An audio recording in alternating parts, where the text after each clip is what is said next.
जी viewers अस्सलाम वालेकुम।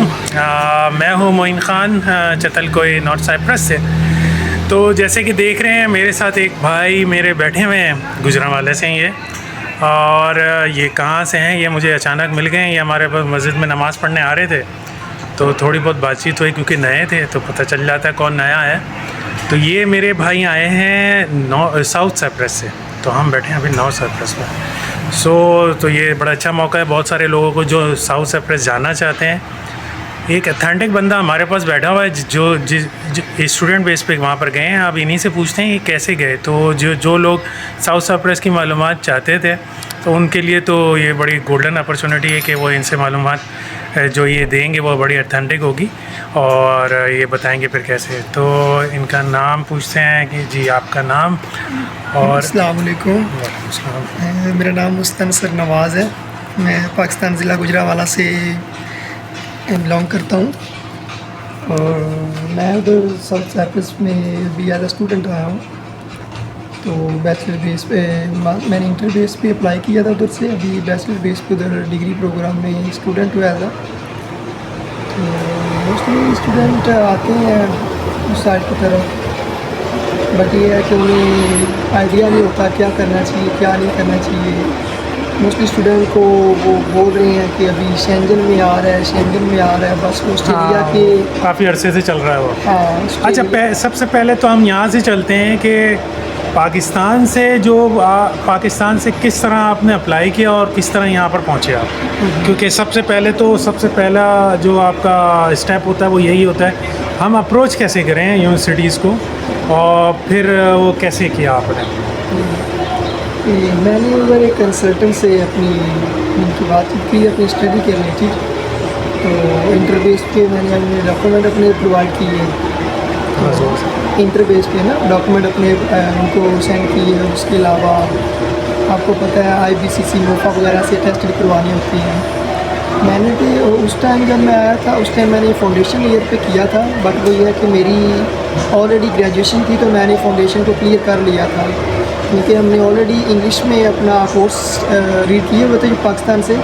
तो मैंने अपने कंसल्टेंट से बोला था कि मेरा फाउंडेशन ईयर नहीं लगवाना। फाउंडेशन ईयर में बहुत मसले मसाइल आती हैं।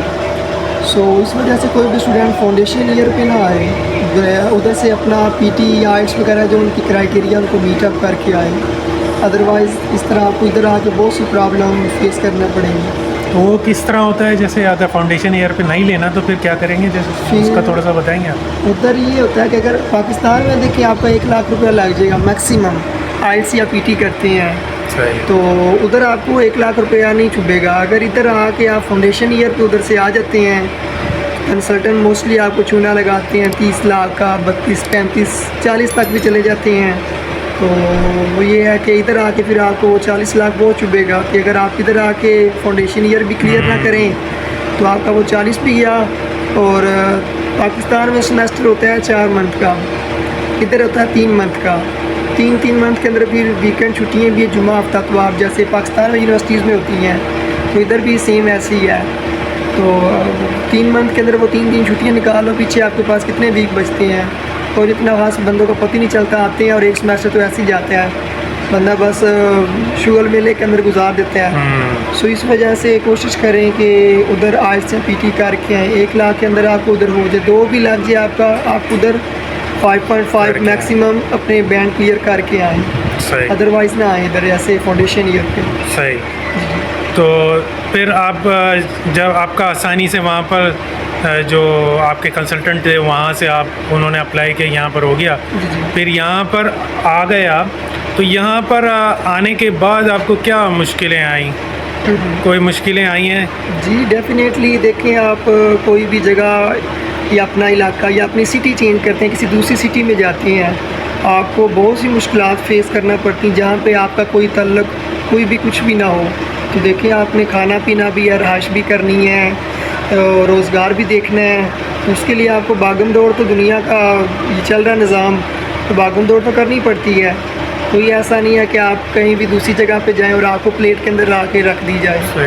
सो उधर आके ये है कि इस कंट्री में स्पेशली पहले 6 मंथ तो आप जॉब नहीं कर सकते।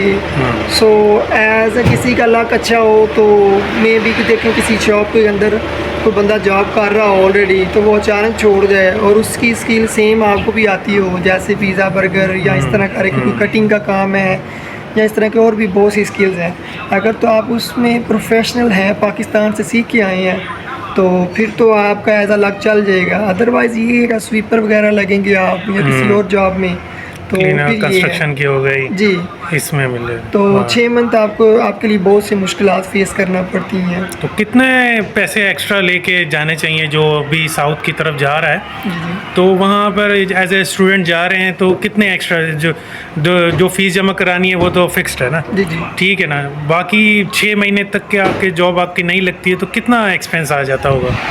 देखिए वो तो आपके ऊपर डिपेंड करता है कि आप कितना मंथली खाना पीना करते हैं। इनके दोस्त जाते हैं, शुरू में उन्हें नहीं पता लगता, कुछ उस तरह के भी पाकिस्तानी भाई या दूसरे भी होते हैं, इंडियंस भी हैं। आजकल के दौर के अंदर कोई भी किसी के ऊपर भरोसा नहीं कर सकता। आप उधर जाएंगे, आपको बोलेंगे 250 रुपया रेंट है, 300 रेंट है, तो आपको मजबूरन जब आप कहीं किसी जगह पे अकेले जाते हैं तो आपको मजबूरन सर ढकने के लिए छत की ज़रूरत होती है, तो आपको देने पड़ते हैं। तो दूसरे नंबर पे खाने पीने भी आते हैं, आप कितने ज़्यादा मंथली ज़्यादा खा पी सकते हैं, अगर कम खाएंगे वो आपके ऊपर डिपेंड करता है, बट मिनिमम आपके पास 2000 रुपया, इनके 2000 यूरो जो है ना वो होना ज़रूरी है। 2000 यूरो। जी जी। तो व्यूवर्स सारी चीज़ें नोट करें कि अगर आप as a student South Cyprus जा रहे हैं तो कम से कम 2000 यूरो ऊपर लेके जाएं, ताकि 6 महीने तक के आप कम से कम, अगर जॉब नहीं मिलती है तो वो आप काम कर सकते हैं। तो अभी आपका स्टेटस क्या है? एज ए स्टूडेंट ही हैं आप वहाँ पर? कितना अरसा हो गया आपको वहाँ पर? मुझे इधर 1 साल हो गया। 1 साल हो गया। तो 1 साल में आपके 6 महीने तो गुजर गए, तो आप अब जॉब कर रहे हैं, क्या जॉब करते हैं आप? मैं उधर एज आ पिज़्ज़ा शेफ़ हूँ, मेन शेफ़ उधर हूँ। मेन शेफ वहाँ पर हैं। जी जी। तो वहाँ पर जॉब के अभी क्या सिचुएशन है वैसे?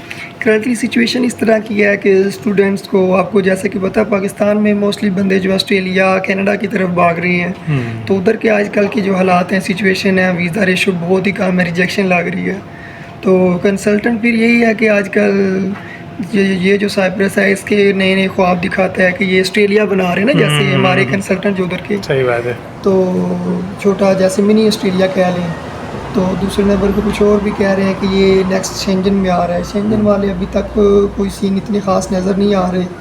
सो इस वजह से यही है कि आप कोशिश करें कोई स्किल वगैरह पाकिस्तान से लेके आएँ, अदरवाइज़ आपको जॉब में बहुत सी मुश्किलात फेस करना पड़ जाती हैं।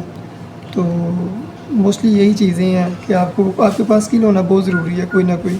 विदाउट स्किल आप आएंगे, आपके पास बहुत सी मुश्किलात आएंगी। अच्छा, वहाँ पर कोई लैंग्वेज बैरियर तो नहीं है? नहीं, इतना ख़ास लैंग्वेज बैरियर नहीं, इंग्लिश लैंग्वेज मोस्टली चल जाती है, ग्रीक है बट इतना ख़ास नहीं है। ऑल्टरनेट यानी तकरीबन 90% आपकी इंग्लिश पे काम हो जाता है, तो वहाँ पर लैंग्वेज बैरियर तो नहीं है, जो कि नॉर्थ साइप्रस में लाजिम है। यहाँ लैंग्वेज बैरियर बहुत ज़्यादा है जिसका हिसाब नहीं, लेकिन यहाँ पर जॉब भी उस टाइप की नहीं है जैसे वहाँ पर है। यहाँ पर ज़्यादातर कंस्ट्रक्शन जॉब और दूसरी जॉब्स हैं जो पहले भी व्लॉग्स में बता चुके हैं। तो अभी आप एज ए स्टूडेंट भी हो गए और आपने बता दिया आप क्या करते हैं और किन लोगों को वैसे आप कहते हैं कि साउथ साइप्रस जाना चाहिए। अभी आप नॉर्थ साइप्रस में भी हैं, नॉर्थ साइप्रस के बारे में भी आपसे पूछ लेते हैं कि कब से हैं यहाँ पर? अभी आप ये छुट्टियाँ गुजारने आए हैं, एक्चुअली विज़िट पे आए हैं, तो वहाँ से विज़िट पे आ सकते हैं? ये मुझे पता नहीं था कि एज ए स्टूडेंट वहाँ से यहाँ पर आ सकते हैं। तो वहाँ से यहाँ पर आने का क्या प्रोसेस है, ये बताइए। वहाँ से जब आपके पास पिंक कार्ड, जिसको हम TRC बोलते हैं, टेम्परेरी रेजिडेंस कार्ड जो होते हैं, वो आपको जब मिल जाते हैं 6 मंथ,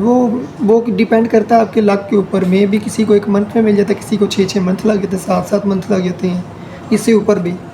तो वहाँ से इधर आने के लिए आपके पास वो कार्ड होना ज़रूरी है, और इसके अलावा पासपोर्ट। कोई टिकट की ज़रूरत नहीं है, विदाउट टिकट आप इधर आ सकते हैं, क्योंकि जस्ट ये एक बॉर्डर ही है, बस 200 मीटर का एक बॉर्डर है, उसे क्रॉस करना होता है, चाहे गाड़ी पे कर लें चाहे पैदल कर लें।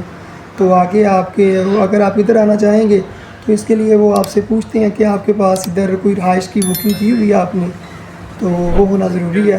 वो करवा के तो आप वो 2 चीज़ें, पासपोर्ट और पिन कार्ड जो है वो आप दिखाएं, आप इजीली इधर आ सकते हैं। कोई फ़ीस वगैरह? नहीं, कोई फ़ीस नहीं है। कोई फ़ीस नहीं है। तो यहाँ से वहाँ नहीं जा सकते, वहाँ से यहाँ पर आ सकते हैं, ये बड़ी अच्छी चीज़ है। लेकिन यहाँ जो सिटीज़न हैं, जिनको सिटीज़नशिप मिली हुई, वो जा सकते हैं, उनका मसला नहीं है यहाँ पर। तो यहाँ पर और वहाँ पर क्या फ़र्क है? वहाँ पर यहाँ पर फ़र्क ये है कि वो आपको पता है जैसा कि वो यूरोप के अंदर है और ये मुस्लिम कंट्री है। सही। और मैंने वहाँ से यहाँ का ये जो चीज़ देखी है, वहाँ पे आपको पता है यूरोप में हर चीज़ ओपन होती है, वो चीज़ें मैं कुछ नहीं भी बता सकता, मुझे अच्छा नहीं लगता क्योंकि अभी हम नमाज़ अदा करके दोनों भाई आए हैं। तो यूरोप में बेहयाई बहुत ज़्यादा इधर मैंने देखी है, वो चीज़ नहीं है। मसाजिद पास हैं, मस्जिद की अज़ान वगैरह सुन लेते हैं, उधर अज़ान थोड़ा सा मुश्किल की 2 मसाजिद हैं उधर। तो उधर ये है कि मोस्टली बंदे अपने अपने कामों में मसरूफ़, इधर भी मसरूफ़ होते हैं, बट ये है कि इधर मस्जिद होती है, बंदा अज़ान सुन लेता है, अपनी एक अपना अखलाकियात बंदे को नज़र आता है। पाकिस्तानी माहौल भी इधर आता नज़र, क्योंकि हमारे बहुत से पाकिस्तानी इधर भाई भी हैं। नमाज वगैरह हम बाकायदगी से इधर पढ़ लेते हैं, और सेम पाकिस्तानी कल्चर भी है इधर, क्योंकि इधर लिबास वगैरह हर चीज़ जो है ना मोस्टली पाकिस्तान से मिलता जुलता है। तो ये चीज़ें हैं, बेहयाई से समझ लें कि अवॉइड किया गया इधर। ठीक है। किन लोगों को साउथ साइप्रस जाना चाहिए, किन लोगों को नॉर्थ साइप्रस आना चाहिए? देखिए, अगर तो मेरे आइडिया के मुताबिक जैसा कि लोग दुबई सऊदीया की तरफ जा रहे हैं, हाँ डिपेंड करता है आप क्या, अगर आपके उधर रेफरेंस से हैं सऊदीया दुबई के अंदर, उधर आपका काम अच्छा चल रहा है, फिर तो उनको उधर जाना चाहिए। अगर उनके पास उधर नहीं है, कोई स्किल वगैरह भी नहीं है, तो अगर इधर आपकी कोई रेफरेंस हैं तो फिर इधर आना चाहिए साउथ की तरफ, क्योंकि इधर भी मामला ठीक ही हैं। ये नहीं कि नहीं, बंदा कुछ करने वाला हो, अल्लाह ने रिज़्क़ का वादा किया है, बट ये है कि बंदे को कुछ करना भी आना चाहिए। ये नहीं कि वो अल्लाह भी एक प्लेट में तो नहीं ला के रख के देता, बंदे को स्ट्रगल करनी चाहिए। तो यही इशू है कि अगर तो आप स्टूडेंट हैं तो फिर तो आप उधर जाएँ, अगर आपके पास पाकिस्तान से कुछ स्टडी वगैरह नहीं है फिर आप इधर आना चाहिए, क्योंकि उधर तो आप वर्क परमिट पे चले जाएंगे, 2 साल के बाद बहुत से मामला पेश आते हैं। वर्क परमिट पे आप उधर अगर जाते हैं तो आपको सिर्फ गाड़ियों का काम, इनके कार वॉश या दूसरे खेती बाड़ी का काम कर सकते हैं। आप होटल के अंदर किसी भी चीज़ में नहीं जा सकते, क्योंकि वो आपके वर्क के ऊपर बाकायदा वो लिखा होता है कि आप किस वर्क के ऊपर आप आए हैं। तो इधर जो वर्क परमिट पे आते इधर आप ओपन भी होते हैं, जो मर्ज़ी भी कर सकते हैं। बट अगर आप इधर आते हैं तो आपके पास इधर भी इंग्लिश का होना थोड़ा सा मस्ट है, क्योंकि अगर आप किसी अच्छी जॉब की तरफ प्रेफर करेंगे, जैसे कैसीनो है इधर बहुत ज़्यादा, तो अगर आपको इंग्लिश नहीं आती तो फिर तो आपके लिए ऑफिस जॉब मुश्किल है। फिर आप खेती बाड़ी कंस्ट्रक्शन वाली साइड पे जा सकती हैं। साउथ साइप्रस में? जी, साउथ साइप्रस में। यहाँ तो इंग्लिश का भैया कोई काम नहीं है, और जिसको इंग्लिश आती है वो तो भूल के जो तुर्किश सीखे तो ज़्यादा बेहतर है, क्योंकि यहाँ स्नो भी नहीं आता तुर्किश लोगों को, तो बड़ी प्रॉब्लम हो जाती है। लेकिन होटल्स में जो काम करते हैं तुर्किश लोग, उनको आती है, ठीक है ना। तो ऐसा है, ठीक है जी, ये भी हो गया, आपने बता दिया कि कहाँ पर किसको आना चाहिए। लास्ट में आप क्या कहना चाहेंगे जो साउथ साइप्रस के लिए? अभी पाकिस्तान में बहुत सारे लोग असल में निकलना चाहते हैं भाई, सिंपल सी बात है।